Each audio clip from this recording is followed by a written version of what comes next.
정관용의 지금 이 사람.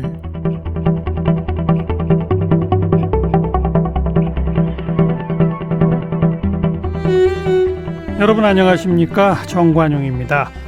여성 영화인 모임 창립 20주년을 맞아서 마련한 여성 영화인을 만나다. 오늘 만나볼 분은요, 장편영화 데뷔작 남매의 여름밤을 통해서 신예 여성 영화 감독으로 주목받고 있는 윤단비 감독을 만나겠습니다. 지금 코로나19 때문에 전 세계 영화계에 아주 극심한 침체를 겪고 있지만 한국 신인 여성 감독들의 활약이 아주 눈부셔요.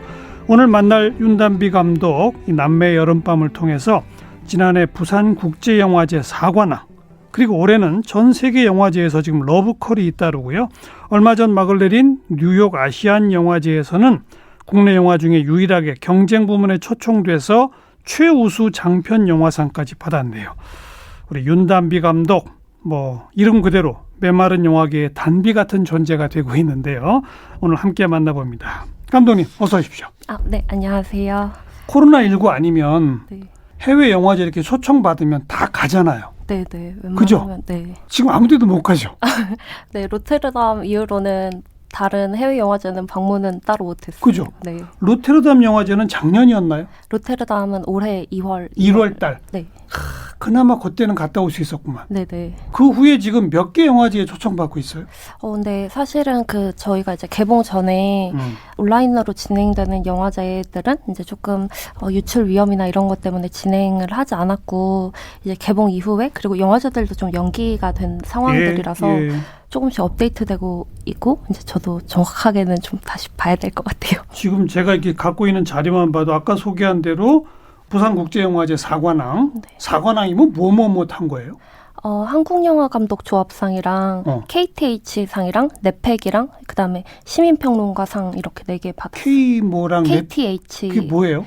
KTH상은 그 KTH에서 주시는 상이고, 기업에서 주는 상? 네네.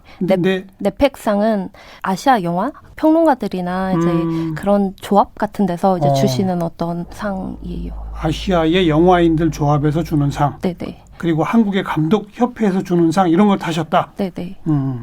그리고 그 로테르담 국제영화제의 밝은 미래상. 네. 또 뉴욕 아시안 영화제 거기에 최우수 장편 영화상. 네. 이게 굉장히 큰 상이에요. 뉴욕 아시안 영화제.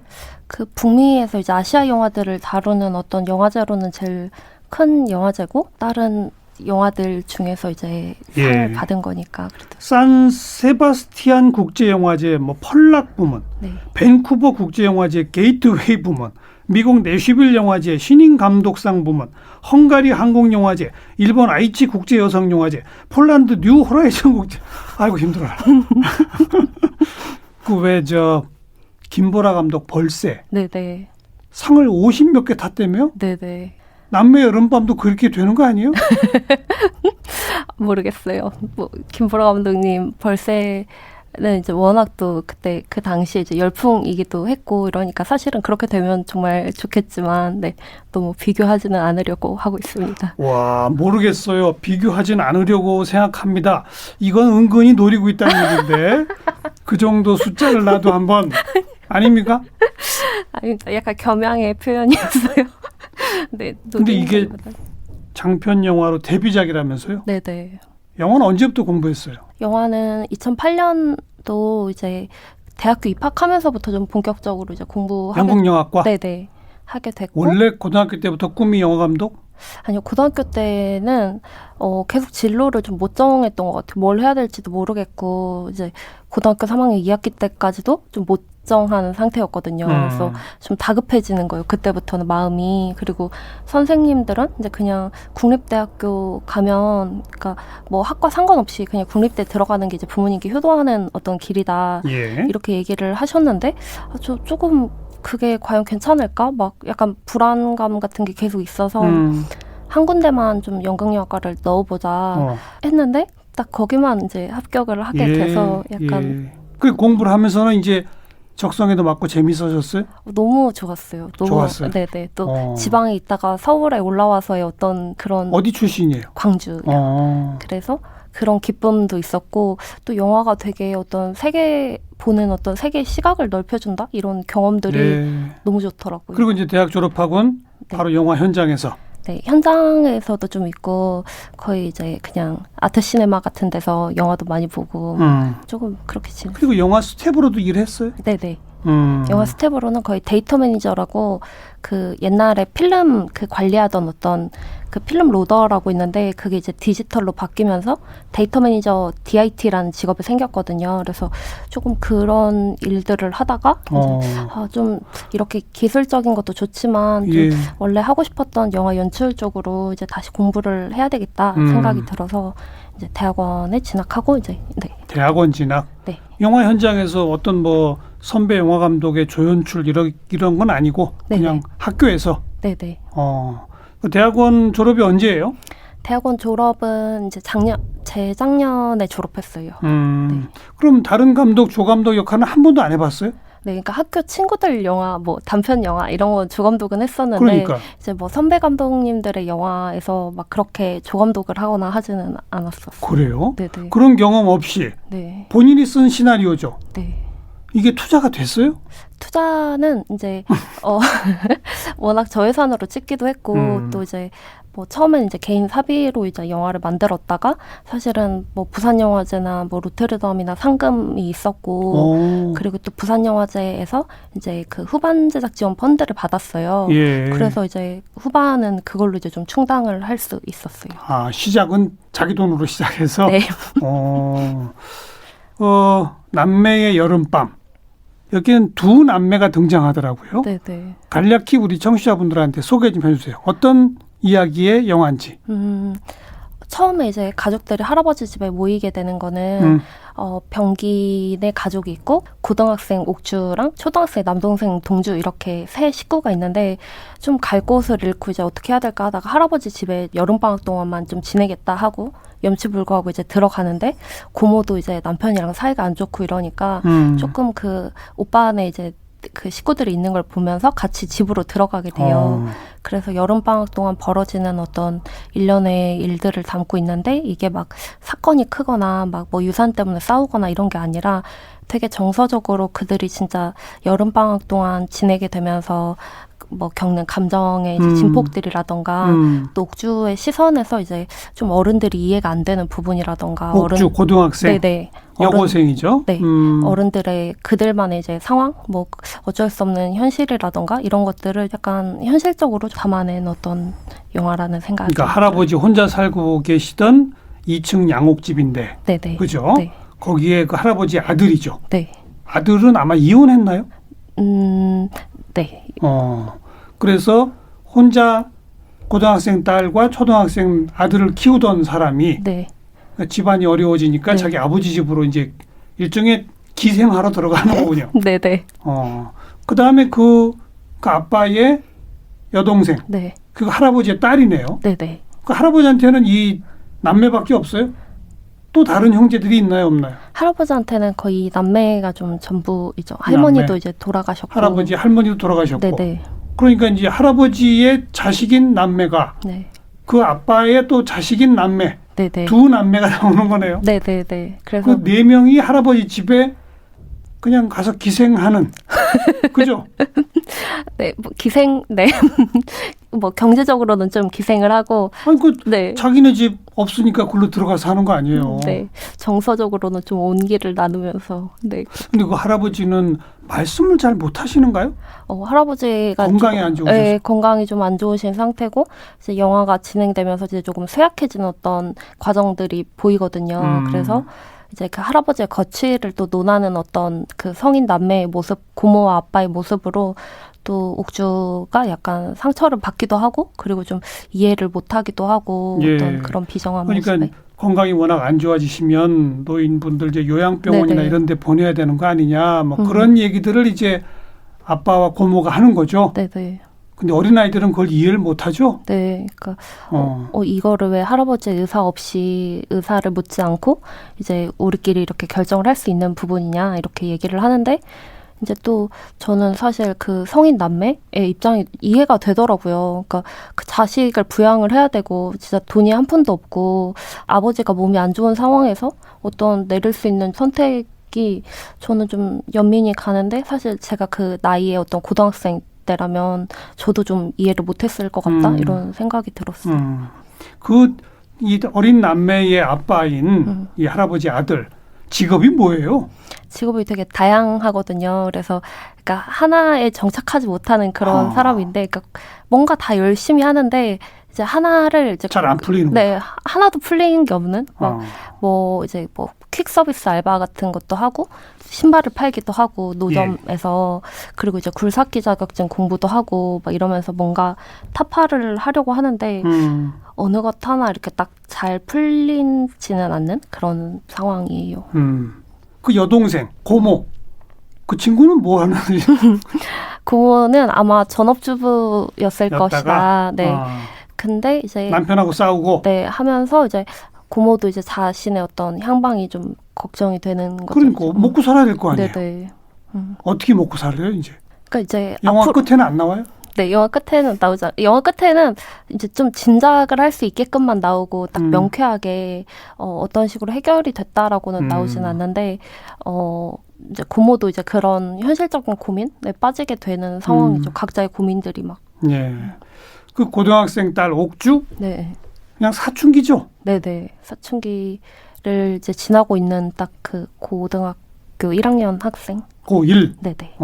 뭐 남자친구도 나오고 그러는 것 같던데. 네네. 약간 좀 애매해요. 남자친구라고 해야 될지 썸 타는 사이라고 해야 될지 약간 애매한 그 남자친구가 나와요. 네. 꽤 나이 차이가 나는 초등학생 남동생. 네. 그냥 개구쟁이 아닌가요? 근데 그러니까 어떤 분들 표현으로는 제일 영화에서 관용이 넓은 친구라고. 글쎄요. 네. 그러니까 되게 이제 모든 사람을 다 받아들이고. 맞아요. 포용력이 있고 어떤 사건이나 이제 싸움이 이제 갈등 고조될 때 분위기를 이제 완화시켜주기도 하고. 글쎄요. 네, 우리가 뭐 싸운 적이 있었나 이러면서 또 그냥 능청맞게 넘어가기도 하고. 막. 그러니까 그냥 아무 생각 없이 즐겁게 노는 개구쟁이. 따뜻한 마음을 품고 있는 네, 개구쟁이 네, 그죠? 친구. 네. 그 할아버지는 말씀은 잘 못하시지만 그냥 계속 그 자식과 손주들을 쳐다보면서 다 이렇게 품어주시는 어떤 그런 이미지 맞아요? 네네, 약간 그런 이미지예요. 그죠? 네. 그러니까 이런 이야기 구조를 윤 감독이 이렇게 창조해낸 거잖아요. 네네. 왜 이런 배역들을 써서 뭘 말하고 싶었던 거예요? 처음 영화의 첫 시작은 가족들이 할아버지를 만나고 헤어진다라는 큰 틀로 이제 시작을 했고 사실 그 안에서 이제 어떤 각각의 인물들이 어떤 일들을 겪게 될까를 생각을 하면서 그 안들을 채워나갔거든요. 근데 저도 이 영화를 만들 때 어떤 조금 이상한 표현이기도 한데 애도의 마음이 있었던 것 같아요. 제가 이제 애도? 네, 그러니까 제가 어떤 누군가와 이별을 했을 때 그 과정에서 분명히 이제 좀 다시 돌아가면 더 잘할 수 있을 것 같고 그런 이제 뭐 부재에 대한 어떤 죄책감 같은 게 마음 한켠에 있었던 것 같더라고요. 생각을 해보면 그래서 이런 근데 감정을 가진 사람들이 너무나 많을 것이다 이런 생각을 했고 이게 그냥 어떤 누군가의 죄책감이나 누군가의 잘못이 아니라 그냥 살면서 지나가는 어떤 통과 의례 같은 무조건 우리가 이제 직면할 수밖에 없는 어떤 일이다 이런 식으로 좀 위안을 건네고 싶었고 저도 그런 위안을 좀 받고 싶어서 이 영화를 만들게 됐고 그리고 제가 이런 가족들을 너무 잘 알고 있어서 어떻게 잘 알고 있어요? 그러니까 본인 가족 이야기예요? 그러니까 100% 자전적인 이야기라고 하긴 좀 그렇지만 그리고 구성원들에 대한 어떤 설정도 다 다른데 그 마음을 정말 다 이해할 수 있겠더라고요. 뭐 고모부터 해가지고 뭐 동주까지 해서 다 이해를 할 수 있을 것 같고 그리고 제가 이제 잘하면서 주변에 봐오던 인물들이 항상 그런 좀 인물들이었던 것 같아요. 예. 네. 아니 그 전에 단편 영화들이 뭐 그러니까 생활의 길잡이, 뭐 불꽃놀이 이런 작품도 다 가족을 소재로 한 영화더라고요. 네네네. 이번 첫 장편까지 네. 계속 그렇게 가족 관계 내지는 가족 문제에 집착하게 되는 무슨 배경이 있나요? 근데 저도 잘 몰랐거든요. 그리고 내가 그냥 잘할 수 있는 이야기다 그런 건가요? 아니 저도 그러니까 단편을 찍으면서 가족 영화를 만들어야 되겠다 이런 생각으로 이제 만든 건 아닌데 이번 장편을 찍고 나서 이제 제 필모를 조금 돌이켜 보니까 그러니까 필모라고 하기도 조금 좀 약소하지만 단편들을 돌이켜 보니까 다 가족에 대한 이야기와 이제 좀 그렇죠. 이게 천착돼 있더라고요. 그래서 저도 그때 알았던 것 같아요. 내가 어떤 가족에 대한 이야기를 계속 하고 싶었는데 그게 조금 영화로 계속 해소되지 않은 어떤 단편 작업을 할 때도 뭔가 미진하다고 생각하는 어떤 부분들이 있었기 때문에 장편을 찍을 때 가족 영화를 만들어야 되겠다라고 생각을 했던 것 같고 단편에서 뭔가 좀 솔직하게 작업을 했다라는 느낌을 못 받았어요. 제 스스로 약간 반성을 하면.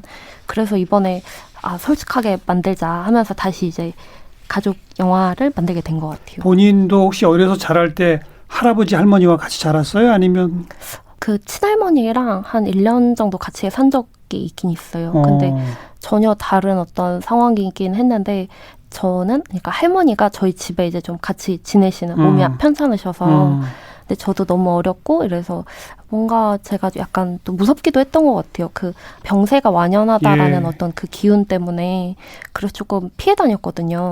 그 거의 초등학교 입학 전이고 이래서 근데 그게 좀 성인이 된 이후로도 약간의 마음의 어떤 죄책감으로 계속 남더라고요. 그게 지금이었으면 그렇게 안 했을 것 같다라는 생각들.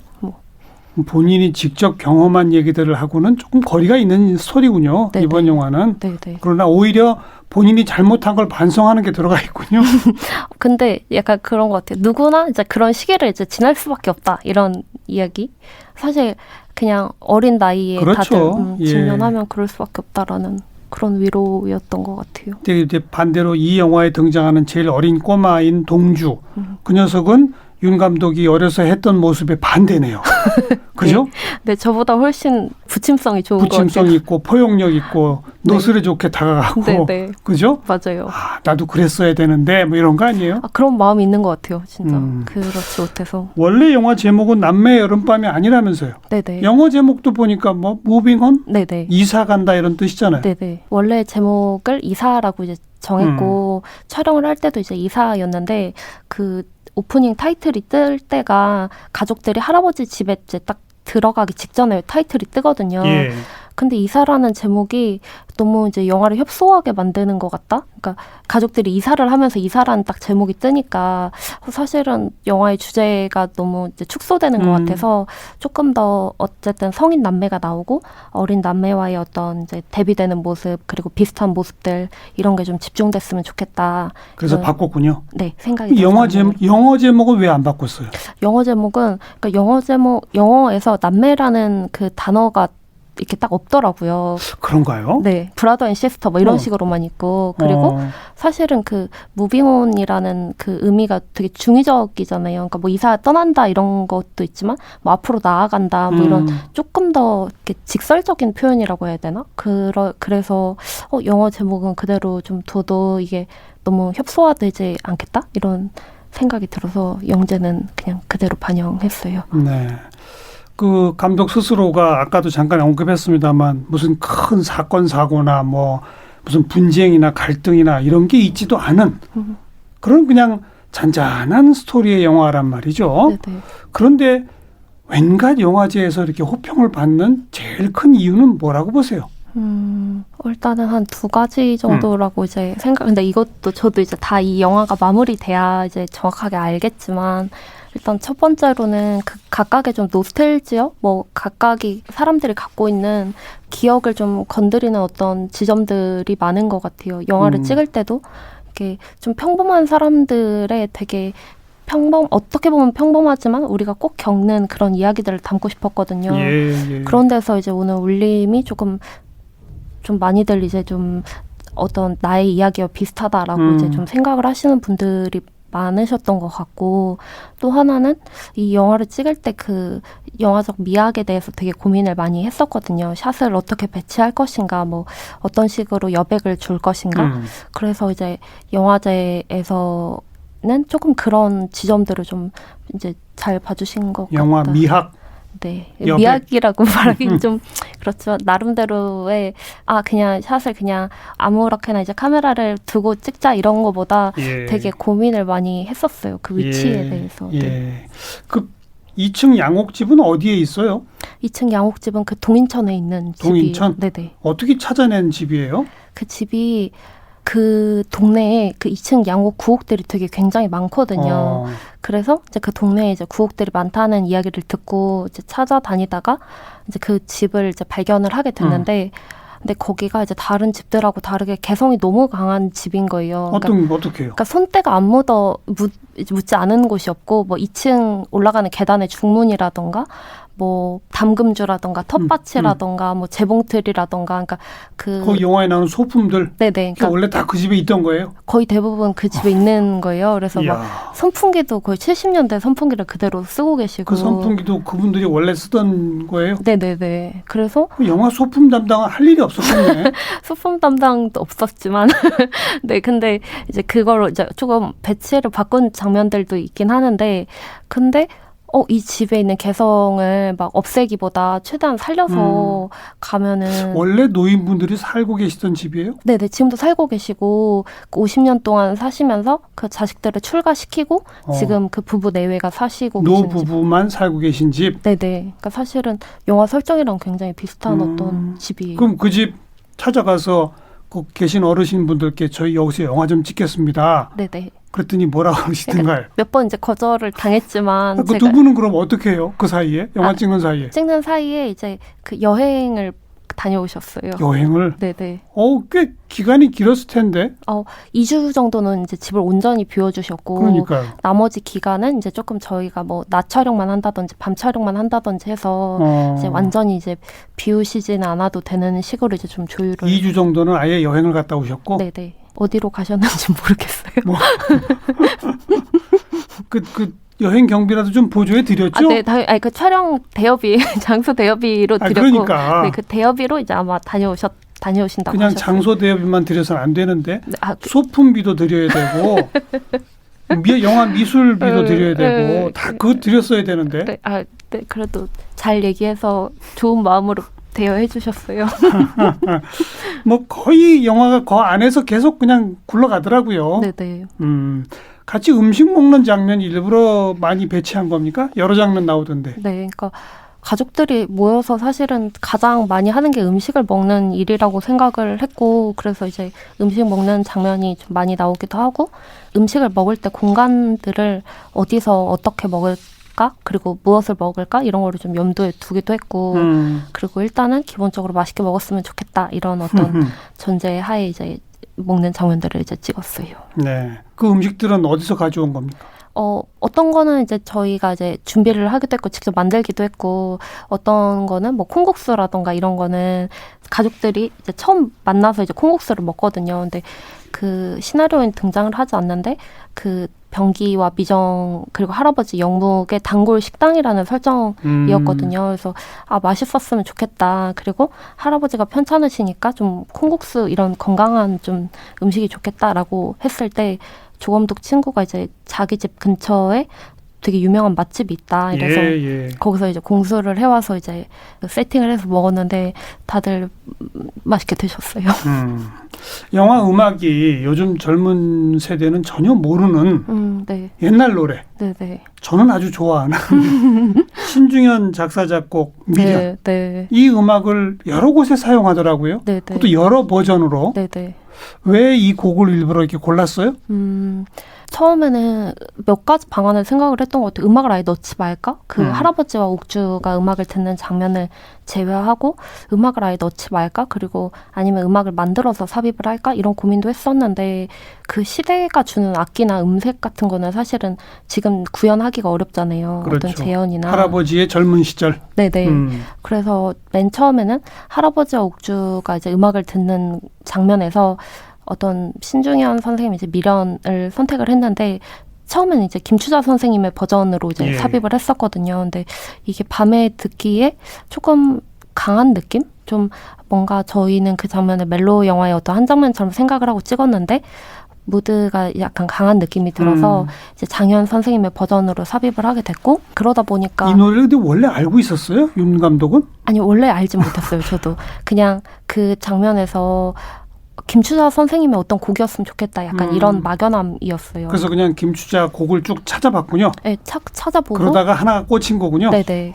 그래서 이제 그 촬영 감독님도 이제 같이 찾아보고 하다가 이 미련이라는 곡이 할아버지에 대한 어떤 것도 계속 상기시키면서 예. 또 우리 영화의 전체를 관통하는 어떤 음악인 것 같다. 노래 말이나 이제 그런 것들이 그래서 이제 좀 다양하게 이제 삽입을 했고 대신에 오프닝에서는 먼저 음악이 나오잖아요. 그래서 너무 연출 의도처럼 안 보였으면 좋겠다. 이래서 그 자동차 오디오에서 나오는 라디오에서 나오는 네, 그런 내적 사운드로 대체를 해서 알겠습니다. 지금도 개봉해 있죠. 네. 개봉관 숫자는 좀 들쑥날쑥하더구만요. 네. 네. 네. 관객들이 이 영화를 보고 뭐 어떤 마음을 좀 가지셨으면 좋겠다. 한 말씀 하시면. 이 영화를 만든 것도 제가 가족 영화를 보면서 위안을 되게 많이 받았어요. 위안? 네. 어떻게 대표적으로는 뭐 오즈 야스지로의 영화들이라던가 뭐 에드워드 양의 영화라던가 그런 영화들을 보면서 이 우리 가족에게만 뭔가 문제가 있다라기보다 영화 속에서 이 인물들이 내 친구가 되어주고 내 외로움을 좀 채워준다라는 생각을 많이 했었거든요. 그래서 저도 좀 그런 영화를 만들고 싶었고 당연히 이제 뭐 서스펜스라던가 이제 사건이 강한 영화들도 너무 이제 볼 때 즐겁기도 하지만 대리만족할 수 있지만 그런 대리만족이 아니라 진짜 누군가 내 삶을 좀 들여다보고 있는 그런 영화를 만들고 싶다. 그리고 거리감이 가까웠으면 좋겠다라는 생각이 들어서 어떤 가까운 친구처럼 좀 영화를 봐주셨으면 좋겠어요. 편안하게 친구 만나듯이 가서 위안을 얻고 오는 영화. 네네. 오늘 이제 여성 영화인을 만나다 코너로 만난 건데 최근에 아까 뭐 김보라 감독도 그렇습니다만은 여성 감독들의 이 활약이 눈부셔요. 그죠? 네. 윤 감독님이 혹시 눈여겨보는 이 동료 내지는 라이벌 여성 감독이 있나요? 국내에서요? 네. 국내에서는 라이벌이라고 잘 모르겠어요. 다 각각의 결이 있어서.